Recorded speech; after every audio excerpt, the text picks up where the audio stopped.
নজর রাখবো এই মুহূর্তে সবচেয়ে বড় খবরে। সন্তোষপুর স্টেশনে ভয়াবহ আগুন। সন্তোষপুর স্টেশনের 1 নম্বর প্ল্যাটফর্মের 6টি দোকানে ভয়াবহ আগুন। সন্তোষপুর 1 নম্বর স্টেশনে 6টি দোকানে ভয়াবহ আগুন। ঘটনাস্থলে দমকলের 6টি ইঞ্জিন, বন্ধ ট্রেন পরিষেবা। বজবজ শিয়ালদা শাখার সন্তোষপুর 1 নম্বর স্টেশনের উপরে পরপর 6টি দোকানে আগুন দেখতে পায় স্থানীয়রা। প্রথমে জল দিয়ে নেভানোর চেষ্টা করলেও সম্ভব হয়ে ওঠেনি। মুহূর্তের মধ্যে ভয়াবহ রূপ নেয় আগুন। দাউ দাউ করে জ্বলতে থাকে 6টি দোকান। বেশ কিছুক্ষণ পর দমকলের 2টি ইঞ্জিন ঘটনাস্থলে পৌঁছে আগুন নেভানোর চেষ্টা চালায়। ঘটনার পর বজবজ শিয়ালদা শাখায় বন্ধ রয়েছে ট্রেন পরিষেবা। এ বিষয়ে বিস্তারিত জানবো এই মুহূর্তে আমার সঙ্গে টেলিফোন লাইনে রয়েছেন আমাদের প্রতিনিধি গোপাল শীল। গোপাল, সন্তোষপুর স্টেশনে ভয়াবহ অগ্নিকাণ্ড, কি করে ঘটলো এই অগ্নিকাণ্ড এবং এই মুহূর্তে ঠিক কি আপডেট রয়েছে? দেখো পুনমি, তোমাকে বলে রাখি এখনো পর্যন্ত আগুনে জ্বলছে সন্তোষপুর 1 নম্বর স্টেশনের 6টি দোকান এবং পাশের যে দোকানগুলো রয়েছে তাদের দোকান থেকে ইতিমধ্যে বেশ কিছু মালপত্র বার করা কাজ শুরু হয়েছে। কিন্তু কি কারণে আগুন লাগলো বজবজ শিয়ালদা শাখার সন্তোষপুর 1 নম্বর স্টেশনে এখনো পর্যন্ত জানা যায়নি। তবে পুজোর আগে এমন একটি বড় ঘটনা ইতিমধ্যে ব্যবসায়ীদের কিন্তু চিন্তায় ফেলে দিয়েছে।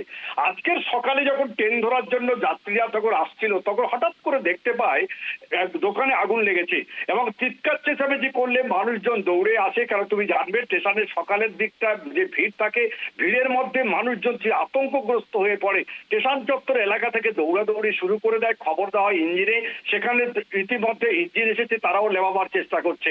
কিন্তু কি কারণে আগুন লাগলো, কেন লাগলো সে বিষয়ে স্পষ্ট নয়। পুজোর আগে এখানে প্রচুর পরিমাণে কাপড় এবং ব্যাগ সহ বিভিন্ন জিনিসপত্র অর্থাৎ স্টেশন চত্বরে যা থাকার কথা সেগুলো ছিল।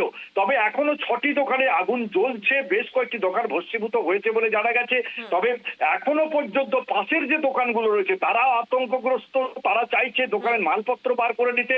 তবে কিছুক্ষণের মধ্যে যে আগুনের যে লেলিয়ান শিখা ছিল সেটা বর্তমানে কমেছে। দমকল আসার পরে কিন্তু কমেছে, মনে করা হচ্ছে কিছুক্ষণের মধ্যে আগুন নিভে যেতে পারে। তবে লক্ষ লক্ষ টাকা কিন্তু ক্ষতি হলো এই ব্যবসায়ীদের। গোপাল, এই যে পুজোর আগে ব্যবসায়ীদের লক্ষ লক্ষ টাকার ক্ষতি হলো, এক্ষেত্রে ক্ষতিপূরণ দেওয়ার বিষয়ে কি কিছু ভাবছে প্রশাসন বা রেল কর্তৃপক্ষ?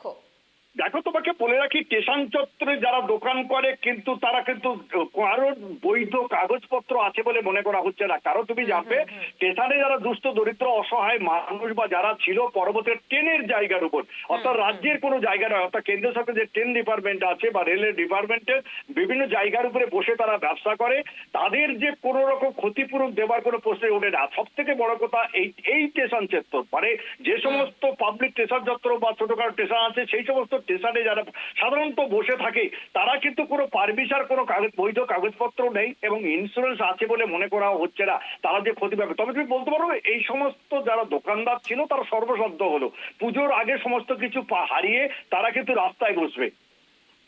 বেশ, ধন্যবাদ গোপাল। যে খবরের দিকে আমাদের নজর রয়েছে, বজবজ শিয়ালদা শাখার সন্তোষপুর 1 নম্বর স্টেশনের ওপর পরপর 6টি দোকানে আগুন দেখতে পায় স্থানীয়রা। প্রথমে জল দিয়ে নেভানোর চেষ্টা করলেও সম্ভব হয়ে ওঠেনি। মুহূর্তের মধ্যে ভয়াবহ রূপ নেয় আগুন। দাউ দাউ করে জ্বলতে থাকে। বেশ কিছুক্ষণ পর দমকলের 2টি ইঞ্জিন ঘটনাস্থলে পৌঁছে আগুন নেভানোর চেষ্টা চালাচ্ছে। এখনো পর্যন্ত আগুন দাউ দাউ করে জ্বলছে, আগুন নেভানোর চেষ্টা চালাচ্ছে দমকল। ঘটনার পর বজবজ শিয়ালদা শাখায় বন্ধ রয়েছে ট্রেন পরিষেবা। পুজোর আগেই কাপড় ও ব্যাগ সহ বিভিন্ন জিনিস মজুত করে রেখেছিল ব্যবসায়ীরা। পরপর 6টি দোকানে আগুন লেগে ভস্মীভূত হয়ে যাওয়ায় মাথায় হাত ব্যবসায়ীদের।